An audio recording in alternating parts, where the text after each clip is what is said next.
Sir வணக்கம். இப்போ Erode by எலெக்ஷன்ஸை பொறுத்தளவில் பிரச்சாரம் ஒரு முடிவுக்கு வந்துருச்சு. நாளைக்கு வாக்குப்பதிவு நடக்க போகுது.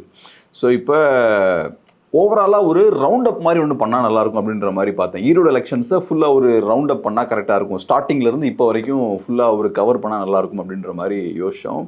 ஸோ இனிஷியலாக எப்படி பார்க்குறீங்க? கொஞ்சம் டிஃப்ரெண்ட்டான ஒரு களம், என்டிகே வர்சஸ் டிஎம்கே அப்படின்ற மாதிரி தேர்தல் களம் ஃபிக்ஸ் ஆகிருக்கு. மற்ற கட்சிகள்லாம் பாய்காட் பண்ணிட்டாங்க. ஓவராலாக உங்கள் அப்சர்வேஷன் என்ன? ஆமாம், என்டிகே வர்சஸ் டிஎம்கே தான் இருக்குது. அதுக்கு முன்னால் நீங்கள் போயிட்டு வந்தீங்க களத்துக்கு, உங்களோட அப்சர்வேஷனை கொஞ்சம் சொல்லுங்கள். ரொம்ப அன்யூஷுவலாக இருந்தது. ஏன்னா யூஸ்வலாக நம்ம பை எலெக்ஷன்னாலே களத்தில் ஒரு பெரிய ஒரு ஹைப் இருக்கும், ஒரு ஆரவாரம் இருக்கும், பவர்ஃபுல் பீப்புள் நிறைய பேர் உள்ளே இறங்கியிருப்பாங்க. அதெல்லாம் எதிர்பார்த்து போனேன். பட் அந்த மாதிரியான விஷயங்கள்லாம் இல்லை. பெரிய மினிஸ்டர்ஸ் நிறைய பேர் களத்தில் வரல. அதே மாதிரி ஒரு பை எலெக்ஷனுக்கான ஒரு டோனே அங்கே இல்லை. ஒரு சைடில் என்டிகேக்காரங்க கொஞ்சம் பிரச்சாரம் பண்ணாங்க. அவங்க யூஸ்வலாக பிரச்சாரம் பண்ணுற மாதிரி சில வாகனங்களில் போகிறது, கேம்பெயின் பண்ணுறது, நோட்டீஸ் கொடுக்குறது இதெல்லாம் பண்ணிட்டு இருந்தாங்க. பட் டிஎம்கே சைட்லேருந்து பார்க்கும்போது அவங்க யூஸ்வலாக ஒரு பை எலெக்ஷனை எப்படி ஹேண்டில் பண்ணுவாங்களோ அந்த மாதிரி ஹேண்டில் பண்ணல. ரொம்ப சட்டிலாக தான் ஹேண்டில் பண்ணியிருந்தாங்க. அது ரொம்ப சர்ப்ரைசிங்காக இருந்தது. ஆமாம், அது கான்ஷியஸ் டிசிஷன். ரொம்ப பாம்ப் அண்ட் ஜாயின் வாங்கல, அது வேணான்னு திமுக முடிவு செய்து விட்டது. மந்திரி முத்துசாமி மட்டும்தான் அங்கே இருந்தார். 2 வருஷத்துக்கு மேலே பண்ணும்போது செந்தில் பாலாஜி இருந்தார். பட்டி ஃபார்முலான்றது வந்தது. அங்கே தான் ஃபேமஸாக ஒரு நாளைக்கு 1000 ரூபாய் வரைக்கும் கொடுத்தாங்க. காலைல 500 ரூபாய், சாயங்காலம் 500 ரூபான்னு கொட்டையில் உட்கார வச்சு, ஆட்டு கொட்டாய் மாட்டு கொட்டாய் மாதிரி உட்கார வச்சு பட்டி ஃபார்முலானே வந்தது. அந்த மாதிரி எதுவுமே இப்போ இல்லை. ஏன்னா அது மக்கள் மத்தியில் கெட்ட பேர் ஆகும்னு நினச்சாங்க. கெட்ட பேர் ஆகுன்றது நினைக்கிறத பற்றி கூட கவலை கிடையாது. மெயின் அப்போசிஷன் பாய்காட் பண்ணிடுச்சு. பிஜேபியும் ஃபீல்டில் இல்லை. அதனால் அதுக்கான அவசியம் இல்லை, நமக்கு வர வேண்டிய ஓட்டு வந்தாலே போதும்னு முடிவு பண்ணிட்டாங்க. But at the same time வந்து மணி டிஸ்ட்ரிபியூஷன் நடந்திருக்கு, நேற்றுலேருந்து நடந்திருக்கு. அது எல்லாருமே சொல்கிறாங்க. மணி டிஸ்ட்ரிபியூஷன் நடக்காமல் இல்லை. 10,000 ரூபாய் எய்ம் பண்ண மக்களுக்கு 1000 ரூபாய் கிடச்சிருக்குது. நானும் தான் கேள்விப்பட்டேன். யூஸ்வலாக கொடுக்குற மாதிரி அதிகமாக கொடுக்கல, பட் கம்மியாக கொடுத்துரும். But it was never taken care of. ஏன்னா வந்து பணம் கொடுக்கறதுன்றது வந்து இப்போ வந்து ஒரு பார்ட் ஆஃப் த கேமாக போயிடுச்சு. இன்எவிட்டபிள் ஆஸ்பெக்ட் ஆஃப் பை எலெக்ஷன்ஸ்னா, எலெக்ஷன்ஸ் எஸ்பெஷலி பை எலெக்ஷன்ஸ்னு ஆகிடுது. பணம் கொடுத்துருக்காங்க, 1000 ரூபாய் வரைக்கும் கொடுத்துருக்காங்கன்றாங்க. சில இடங்களில் அந்த ஆரத்தி எடுக்கும்போது காசு கொடுத்துருக்காங்க. மினி ஃப்ளாஸ்க்கு ஹாட் பேக் வரைக்கும்லாம் கூட சில இடங்களில் கொடுத்துருக்காங்க. தேவ் என்ஷூர்டு மக்கள் வராமல் இருந்துடக்கூடாது அப்படின்னு. பட் இப்போ ஏடிஎம்கே நின்றுருந்துன்னா ஒரு ஓட்டுக்கு 10,000 ரூபாய் வரைக்கும் போயிருக்கும். இப்போ அது இல்லாததால் 1000 ரூபாய் வரைக்கும் போகுது. பெரிய அளவில் ஆனால் ஆடம்பரமாக எதுவும் செய்யலை. தலைவர்கள் யாரும் பெரிய அளவில் போனதை தெரியல. ஐ திங்க் ஸ்டாலின் ஒரு தடவை போன மாதிரி ஞாபகம் எனக்கு வந்து. அவரும் போகல. Subject correction. முத்துசாமி மட்டும்தான் அங்கே சுற்றி வராரு. வேறு யாரும் பெருசாக இல்லை அங்கே. இல்லாட்டி என்டையர் கேபினெட் அங்கே போய் உட்காந்துருக்கோம். இந்த கேக் வாக். இன்னும் 1 இயரில் எலெக்ஷன். என்டிகேக்கு இது ஒரு அவங்களுக்கு இப்போ லாஸ்ட்டு 10,000 ஓட்டு 11,000 ஓட்டு வாங்கியிருக்காங்க. ஒரு ஓட்டு கூட வாங்கினா கூட அவங்களுக்கு பெரிய அச்சீவ்மெண்ட்டு தான் அது. கேம்பெயின்லையும் பெரியாரை திட்டி தான் பேசினாரே ஒழிய மக்கள் பிரச்சனைகளை பெருசாக சீமான் பேசலை. அது வெரி சேட் அண்ட் அன்ஃபார்ச்சுனேட். 24 ஹவர்ஸும் பெரியாரை பேசுவது என்பது அபத்தமானது, ஏற்புடையதல்ல, தவறானது. மக்கள் பிரச்சனைகளை தான் பேசணும் நம்ம. அவர் அதை தாண்டி பெரியார் மண் ஈரோட்டில் பெரியார் பிறந்தாரில் நான் அங்கேயே பேசி பார்க்குறேன் பாருன்னு அப்படி போகுது அவரோட அரசியல். எப்படி பார்த்தாலும் ரிசல்ட்ஸ் ஆர் ஃபார்கான் கன்க்ளூஷன்.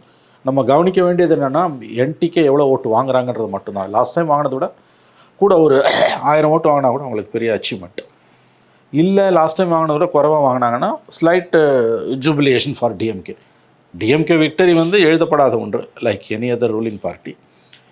சீமான் கடந்த முறை வாங்கினதை விட ஒரு 1000 ஓட்டு கூட வாங்கினார்னா அவருக்கு பெரிய ஒரு பூஸ்ட் தான் அது. மற்றபடி இதில் பேசுகிறதுக்கு ஒன்றுமே இந்த எலெக்ஷனில் இருக்கிற மாதிரி எனக்கு தெரியல. மக்கள் பிரச்சனைகள் இந்த எலெக்ஷனில் எதிரொலிக்கவே இல்லை. ஏன்னா எதிர்கட்சிகள் அங்கே இல்லை. எதிர்கட்சியாக நின்று களத்தில் நின்ன சீமான் எவ்வளோ மக்கள் பிரச்சனைகள் இருக்குது அதை பேசாமல் திரும்ப பெரியாரே பேசுவது என்பது ஒரு நெகட்டிவ் பாலிடிக்ஸ். அதை தான் அவர் இந்த எலெக்ஷனில் செஞ்சுருக்காது. இட்ஸ் வெரி என்னை பொறுத்த வரைக்கும் அது ரொம்ப துரதிருஷ்டவசமானது. நம்ம ஃபுல்லாக அப்படி பார்த்துட முடியுமா அப்படின்னு எனக்கு தெரியல. ஏன்னா இப்போ மோஸ்ட்லி நம்ம பார்க்கும்போது நியூஸில் நம்ம பார்க்குறோம். நியூஸில் அவர் பெரியாரை விமர்சிச்சாருன்ற விஷயத்தை ஹைலைட் பண்ணி பேசுகிறாங்க. பட் அதை தாண்டி நிறையா பேசுகிறாங்க இல்லையா? ஸோ அங்கே இருக்க பிரச்சனைகளையும் கொஞ்சம் பேச தான் செய்கிறாங்க. ஏன்னா குறிப்பாக அந்த கேண்டிடேட்டெல்லாம் பேசும்போது அவங்க நிறைய இஷ்யூஸை பட்டியலிட்டு சொன்னாங்க. களத்துலேயும் அவங்க நிறையா பேசினாங்க.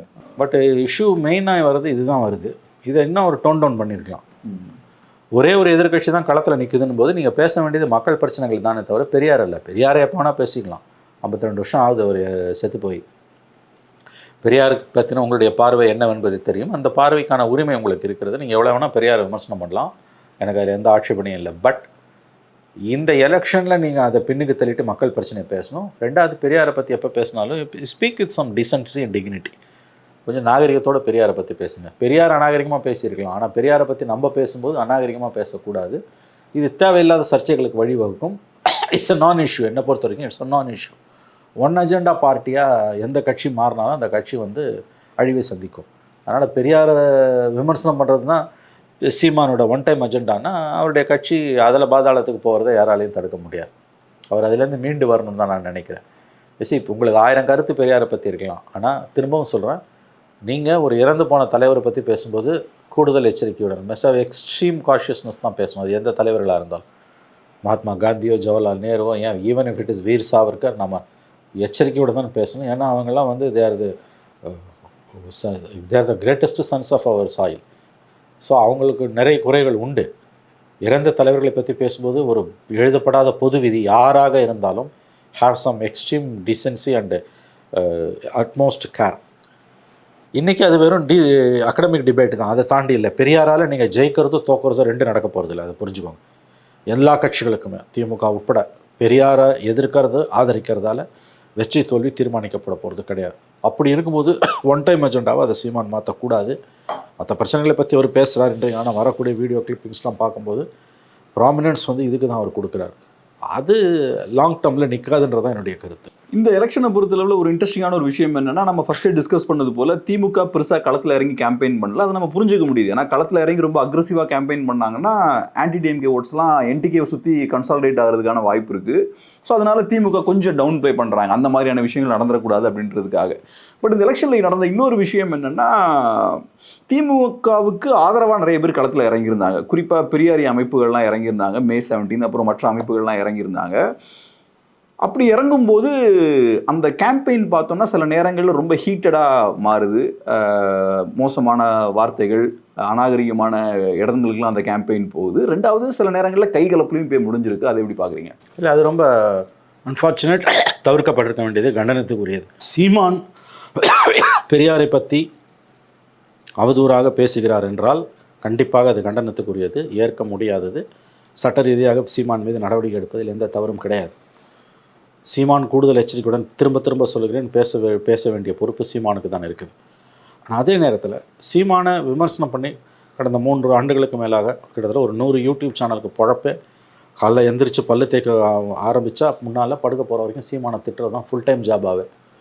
அதாவது ஒரு தனி மனிதனை அளவுக்கு மீறி புகழ்வதும் இகழ்வது ரெண்டுமே மனநோயின் அறிகுறி என்பதை இந்த யூடியூபர்கள் புரிந்து கொள்ள வேண்டும். அவர்கள் அறியாமலேயே அவர்கள் இந்த மனநோய்க்கு ஆட்பட்டிருக்கிறார்கள். இதை நான் உறுதியாக சொல்லுகிறேன். ஒரு மனிதனை பற்றி அளவுக்கு அதிகமாக புகழ்ந்தோ அல்லது அளவுக்கு அதிகமாக இகழ்ந்தோ பேசுவதையே முழு நேர தொழிலாக ஒருவர் வைத்திருக்கிறார் என்றால், மறுபடியும் சொல்லுகிறேன், அவர் மனநோய்க்கு ஆட்பட்டிருக்கிறார். தனக்கு மனநோய் இருக்கிறது என்று தெரியாமலே அந்த நோயின் பிடியில் அவர் இருக்கிறார். இது அப்படி சிம்பிளிஃபை பண்ணிடலாம். வரேன். ஆகவே இதை நான் முதல் கருத்தாக பதிவு செய்ய விரும்புகிறேன். இதை அந்த நண்பர்களுக்கான ஒரு வேண்டுகோளாக அவர்கள் உஷாராக இருக்க வேண்டும் என்ற நல்லெண்ணத்தில் சொல்லப்படுவது. ரெண்டாவது, இவர்களை இயக்கக்கூடியவர்களுக்கு ஒரு கேடுகட்ட நோக்கம் இருக்கிறது. அவர்கள் அரசியல் கட்சி, தமிழ்நாட்டின் மிகப்பெரிய அரசியல் கட்சி. அவர்கள் இந்த கேடுகட்ட காரியத்தை கையில் காசு இருக்கிறது என்ற ஆணவத்தில் செய்து கொண்டிருக்கிறார்கள். இது அவர்களுக்கு எதிராகவே திரும்பும். வாளெடுத்தவன் வாளால் மடிவான். எப்படி தீர்க்க விரும்புகிறீர்களோ அப்படியே தீர்க்கப்படுவீர்கள், மறந்து விடாதீர்கள். இது விவிலிய வாசகம், எக்காலத்துக்குமான வாசகம், மறந்து விடாதீர்கள். இதை ஏவி விடுபவர்களுக்கு எதிராகவே இது திரும்பும், பூமராங்காகும். இது சத்தியம். எப்பன்றது மட்டும்தான் கொஸ்டின். இது இயற்கை விதி. சம்பந்தப்பட்ட நபர்கள் இதை உணர வேண்டும். ஆனால் அதுக்கு பின்னால் ஒரு கேவலமான சதி இருக்கிறது என்பதை நான் ஒப்புக்கொள்கிறேன். இது ஒரு பக்கம்னா, இன்னொரு பக்கம் சீமான் அவர்களும் கூடுதல் எச்சரிக்கையுடன் இருக்க வேண்டும். 2 வாரங்களுக்கு முன்பு சீமானை பற்றி நான் அதற்கு பெரியாரை பற்றி அவர் பேசுவதற்கான எல்லா உரிமையும் இருக்கிறது என்று இதே சபையில், இதே உங்களிடம் பேட்டியில் நான் உறுதியாக தெரிவித்திருக்கிறேன். இப்போ எனக்கு அதில் மாற்று கருத்து இல்லை. ஆனால் சீமான் தொடர்ந்து ஒன் டைம் அஜெண்டாவாக பெரியாரை பற்றியே பேசுவதும் சில நேரங்களில் வரம்பு மீறுவதும் ஏற்புடையது அல்ல. சீமான் சற்று சிந்தித்து பார்க்க வேண்டும். ஒரு மாற்று அரசியலை கொடுக்கிறேன் என்று வந்தவர், மீண்டும் சொல்லுகிறேன், மறைந்த ஒரு மாபெரும் தலைவரை பற்றி தொடர்ச்சியாக அவரை நெகட்டிவ் பாயிண்ட்லேயே எதிர்மறையாகவே விமர்சிப்பது என்பது ரொம்ப ரொம்ப தவறு. 90 ஆண்டுகள் வாழ்ந்த ஒரு மனிதனுடைய வாழ்க்கையில் முரண்பாடுகள் இருக்கத்தான் செய்யும். நீங்கள் பேசுங்க, வேணான்னு சொல்லலை. ஆனால் அதையே ஃபுல் டைம் அஜெண்டாவாக வச்சுக்காதீங்க. ரெண்டாவது, நெகட்டிவாக மட்டும் பேசுகிறத ஸ்டாப் பண்ணுங்கள். ஏன்னா இந்த அரசியல் தொடர்ந்ததுன்னா உங்களை எல்லாரும் ஈஸியாக ஹேண்டில் பண்ணிவிடுவாங்க. தெரிந்தோ தெரியாமலோ சீமான் திமுகவுக்கு துணை போய் கொண்டிருக்கிறார். ஆளுநர் ரவி சம்பந்தம் இல்லாமல் வள்ளுவருக்கு சாயம் பூசுவது, காவி பூசுவது, விபூதி பூசுவது போன்ற அழிச்சாட்டியமான காரியங்களின் மூலம் எப்படி திமுகவுக்கு நன்மை செய்கிறாரோ, எப்படி அண்ணாமலை சாட்டையால் அடித்து கொண்டு தானே திமுகவை காப்பாற்றுகிறாரோ, அதுபோல் பெரியாரை பற்றிய அனுதினமும் காலையில் எந்திரிச்சா ராத்திரி படுக்க போகிற வரைக்கும் பெரியாரை பற்றிய பேசுவதால் சீமானும் திமுகவை காப்பாற்றி கொண்டிருக்கிறார். சீமான் போன்றவர்கள் பேச வேண்டியது திமுக அரசின் அவலங்களை, சாமானிய மக்களை பாதிக்கக்கூடிய பல காரியங்களை திமுக அரசு செய்து கொண்டிருக்கிறது. பணியில் இருக்கக்கூடிய ஒரு ஏடிஜிபி, பெண் ஏடிஜிபி தன் உயிருக்கு ஆபத்து, தன்னை கொலை செய்ய முயற்சி நடக்கிறது என்று வெளிப்படையாக சொல்லுகிறார். இவையெல்லாம் எவ்வளவு முக்கியமான விஷயங்கள். விலைவாசி விண்ணை முட்டுகிறது. சமுதாயத்தின் அனைத்து தரப்பு மக்களும் இன்று போராட்டத்தில் ஈடுபட்டிருக்கிறார்கள். உயர்கல்வியில் மிகப்பெரிய பங்காற்றக்கூடிய கௌரவ விரிவுரையாளர்கள் வெறும் 20,000 ரூபாய் சம்பளத்தில் 50,000 ரூபாய் சம்பளம் கொடுக்கணும் ஹைகோர்ட் ஆர்டர் பண்ணியும் இந்த கேடுகட்ட அரசு அதை செய்ய மறுக்கிறது. அவர்கள் போராடி கொண்டிருக்கிறார்கள். மறந்து விடாதீர்கள், உயர்கல்வியில் 60% கௌரவ விரிவுரையாளர்கள் நடத்தப்படுவது. அப்புறம் திராவிட மாடல் ஆட்சியின் லட்சணம் என்ன? அதே மாதிரி அரசு ஊழியர்கள் அவங்களுடைய எந்த கோரிக்கையும் நிறைவேற்றாமல் இந்த அரசு அவர்களுக்கு ஆப்பு வைத்து கொண்டிருக்கிறது. போக்குவரத்து தொழிலாளர்கள் பிச்சை ஏந்தி கொண்டிருக்கிறார்கள் வெளிப்படையாக. இந்த மாதிரி நாம் அடுக்கிக் கொண்டே போகலாம். இவைதான் மக்கள் நலன் சார்ந்த பிரச்சனைகள். சீமான் போன்றவர்கள் இதைத்தான் பேச வேண்டும். இதில் ஒரு சின்ன கேள்வி சார். இப்போ நீங்கள் சொன்ன இந்த விஷயம் இருக்கு இல்லையா, இது ஆக்சுவலாக நான் ஒரு கேள்வியாக அவர்கிட்ட கேட்டேன் ஒரு பேட்டி எடுக்கும்போது. எக்ஸாக்டாக இதே தான் கேட்டேன். அதாவது சீமான் அவர்கள் நிறைய நல்ல விஷயங்கள்லாம் பண்ணுறாரு, நிறைய இஷ்யூஸை கையில் எடுக்கிறாரு. பட் இன்னும் இஷ்யூ பேஸ்டாக போனால் நல்லாயிருக்கும் அப்படின்ற மாதிரி சில ஆட்கள் சொல்கிறாங்க, சில நலன் விரும்பிகள் சொல்கிறாங்கன்ற மாதிரி நான் அவர்கிட்ட ஒரு கேள்வி கேட்டேன். அதுக்கு அவர் என்ன சொன்னார்னா, இப்போ நீங்கள் பார்த்துக்கோங்க, இப்போ முக்கியமான இஷ்யூஸ் தான் நாங்கள் தான் எடுத்து பேசுகிறோம். ஏறக்குறைய இப்போ நீங்கள் சொன்ன இஷ்யூஸ் இருக்கு இல்லையா, அதில் ஒரு பாதி இஷ்யூஸ் அவர் வரிசையை பட்டியலிட்டு நாங்கள் இந்த இஷ்யூஸுக்கெலாம் நாங்கள் தான் களத்தில் இருந்திருக்கோம், நாங்கள் அதை கையில் எடுத்து போராடும் போது நீங்கள்லாம் யாரும் எங்கள் கூட வரல, மற்ற எந்த கட்சிகளை விடவும் நாங்கள் தான் உள்ளே அதிகமான போராட்டங்களை கையில் எடுத்து முன்னெடுத்து கொண்டு போயிட்டு இருக்கோம் அப்படின்ற ஒரு பாயிண்ட் சொல்லுவார். ஸோ அவர் சொல்கிறத கேட்கும் போதும் அதுவும் லாஜிக்கலாக தான் படுது. இல்லை, அவங்க போராட வேண்டிய அளவுக்கு அதில் போராடல. நான் சொன்னேன், நீங்கள் மற்ற எல்லாரை விட நான் நிறைய பண்ணுறேன், அது பண்ணியிருக்கலாம். கடந்த 2 வாரமாக என்ன நடக்கும்? கடந்த 2 வாரங்களாக தொடர்ந்து பெரியாரை பற்றி நீங்கள் பேசுவதும், எதிர்முகாமில் உங்களை விட கேவலமாக பேசி உங்களை தூஷிப்பதையே இழிவுபடுத்துவதே 3 நேர தொழிலாக கொண்ட அவிழ்த்து விடப்பட்ட வேட்டை நாய்கள் எப்படி இருக்கின்றன என்பது உங்களுக்கு நன்றாக தெரியும். அவர்கள் என்ன செய்கிறார்கள் என்பதை நீங்கள் அறிவீர்கள். யார் இவங்கன்றது நமக்கு தெரியும். இந்த ஜென்மங்கள் யார் என்பது தெரியும். நீங்கள் ஏன் அதுக்கு பலி ஆகிறீங்கன்ற நான் உங்களுடைய எல்லா நியாயங்களும் நீங்கள் பெரியாரை பற்றி பேசக்கூடிய தரம் தாழ்ந்த விமர்சனங்களால் அழிந்து கொண்டிருக்கிறது. மறந்து விடாதீர்கள். நான் மறுபடியும் சொல்லுகிறேன், பெரியார் விமர்சனத்துக்கு அப்பாற்பட்ட தலைவர் அல்ல. ஆனால் அதையே முழு நேர அஜெண்டாவாக ஒரு அரசியல் கட்சி கையில் எடுக்க முடியாது. இந்த அரசு உங்களை பயன்படுத்தி கொள்கிறது. தெரிந்தோ தெரியாமலோ ஆளுநர் ரவியும் அண்ணாமலையும், பிஜேபி தலைவர் அண்ணாமலையும் எப்படி ஸ்டாலின் அரசாங்கத்தை காப்பாற்றி கொண்டிருக்கிறார்களோ, மக்கள் நல பிரச்சனைகளிலிருந்து திசை திருப்பி கொண்டிருக்கிறார்களோ, அதே மாதிரி தான் சீமான் விவகாரத்தையும் திமுக பயன்படுத்தி கொள்கிறது. நீங்கள் ஏன் இதற்கு பலியாகிறீர்கள் என்பதுதான் நான் சீமானை நோக்கி வைக்கக்கூடிய கேள்வி. எந்த ஒரு அரசியல் கட்சியும் ஒன் டைம் அஜெண்டாவாக இருக்க முடியாது. ஆகவே மக்கள் நலன் சார்ந்த அரசியலை கையில் எடுப்பதன் மூலம் மட்டும்தான் நீங்கள் ஜெயிக்க முடியும். சீமானை, பெரியாரை தாண்டி சீமான் போனோம், அப்படி இல்லைன்னா அவர் எல்லோரும் ஈஸியாக ஹேண்டில் பண்ணிவிடுவாங்க. அப்படி தான் நான் இதை பார்க்குறேன். எல்லா கட்சிகளும் தேர்தலை புறக்கணிச்சப்போ ஒரு தேர்தலில் போய் நின்று மக்கள்கிட்ட பேசுகிறாங்க, மகிழ்ச்சி. மக்கள்கிட்ட மக்களோட மக்களாக நின்று போராடுறாங்க, மகிழ்ச்சி. ஆனால் இஷ்யூஸை பேசுங்க, தவிர்த்துட்டு போங்க. சொல்லிட்டீங்க, ஒரு தடவை சொல்லிட்டீங்க பெரியாரை பற்றி, 2 தடவை சொல்லிட்டீங்க, அதை தினம் நீங்கள் சொல்ல வேண்டிய அவசியம் என்ன வந்தது? அது உங்களுடைய எல்லா நியாயங்களும் அடித்து விடும். பெரியார் போன்ற தலைவர்களோடு பற்றி விவாதம் அகாடமிக் டிஸ்கஷன் தான். தினசரி அரசியல் அதுக்கு சம்மந்தம் இல்லை, நான் உறுதியாக நம்புகிறேன். நீங்கள் இது இப்படியே போச்சுன்னா யாருமே தப்ப முடியாது. தொடர்ந்து அதிலேயே தான் நம்ம சகதி, அது அந்த சகதியிலேயே மாட்டிக்கிட்டு நிற்போம் நம்ம. அதுவும் சீமானை விமர்சிக்கக்கூடியவர்கள் பலம் பொருந்தியவர்கள், ஆளும் கட்சியின் ஆசீர்வாதம் பெற்றவர்கள். ஒரு 100 வேட்டை நாய்களை திமுக வளர்க்கிறது.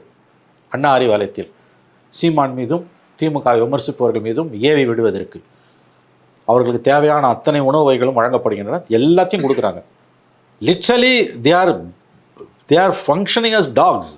அவங்க பேசக்கூடிய பேச்சுக்கள் எல்லாம் நீங்கள் பார்த்தீங்கன்னா திமுக விமர்சிப்பவர்கள் மீது, அண்ணா அறிவாலயத்தில் வளர்க்கப்படக்கூடிய இவர்கள், அண்ணா அறிவாலயத்தின் அல்சேஷன்கள், இவர்களை எதிர்க்கக்கூடியவர்கள் மீது வைக்கக்கூடிய விமர்சனங்கள் தரம் தாழ்ந்தவை, கேவலமானவை, ஏற்றுக்கொள்ள முடியாதவை.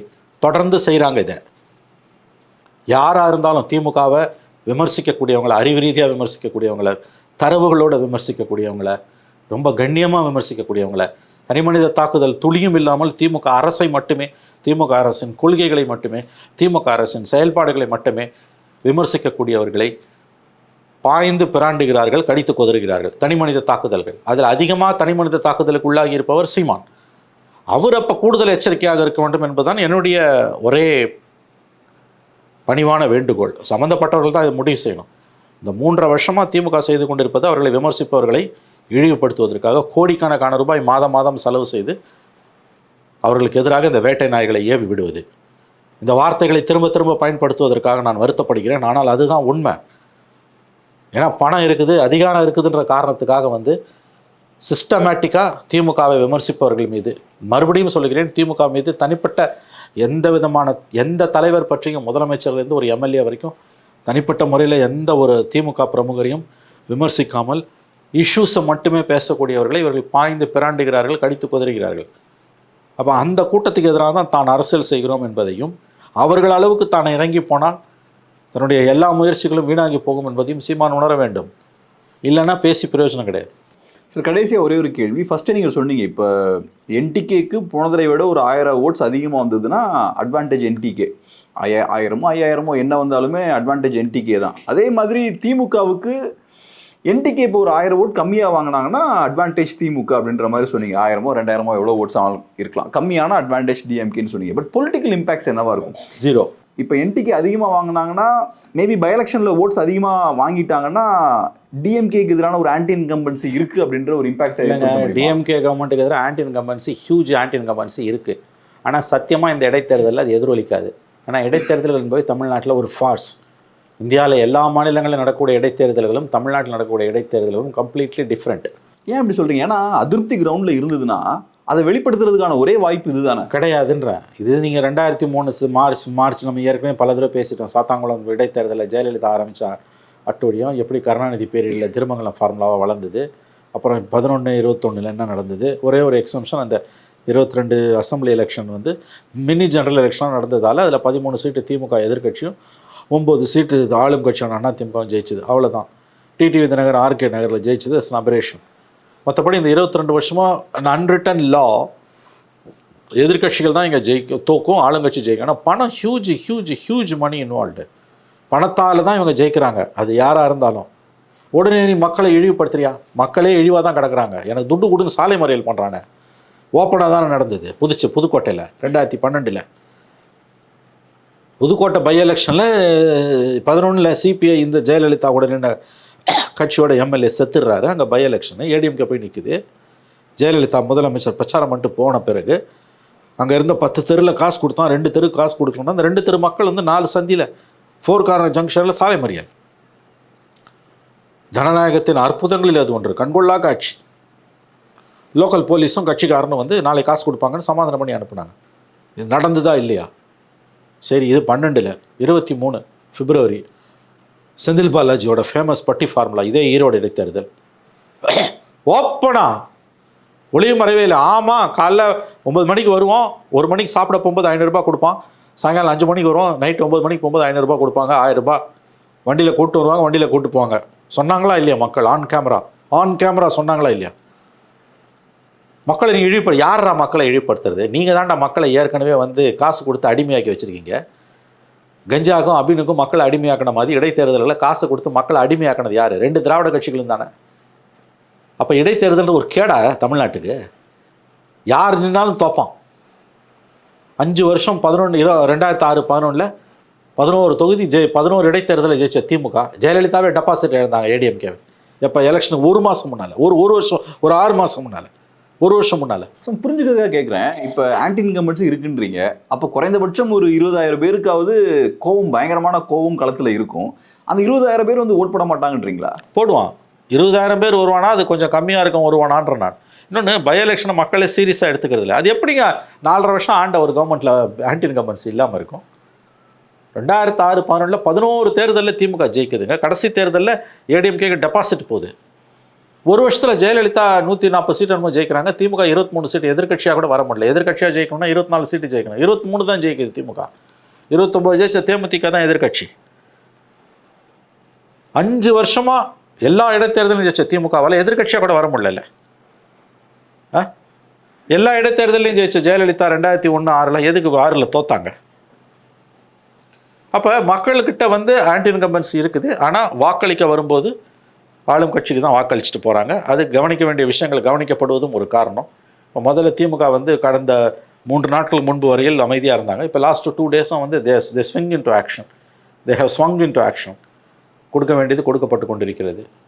அந்த மார்ஜினை மெயின்டைன் பண்ணுறதுக்கு அவங்க தான் ஜெயிக்க போகிறாங்க, எல்லாருக்கும் தெரிஞ்ச விஷயம். ஆகவே இந்த பை எலெக்ஷனோட ரிசல்ட்ன்றது தெரிஞ்ச விஷயம். கவனிக்க வேண்டிய ஒரே விஷயம், சீமான் எவ்வளோ வாக்குகளை வாங்குகிறார். கடந்த தேர்தலில் வாங்கின 11,000 ஓட்டுக்கு மேலே ஒரு 1000 ஓட்டு வாங்கினா கூட அது அவருக்கு வந்து ஒரு அட்வான்டேஜ்.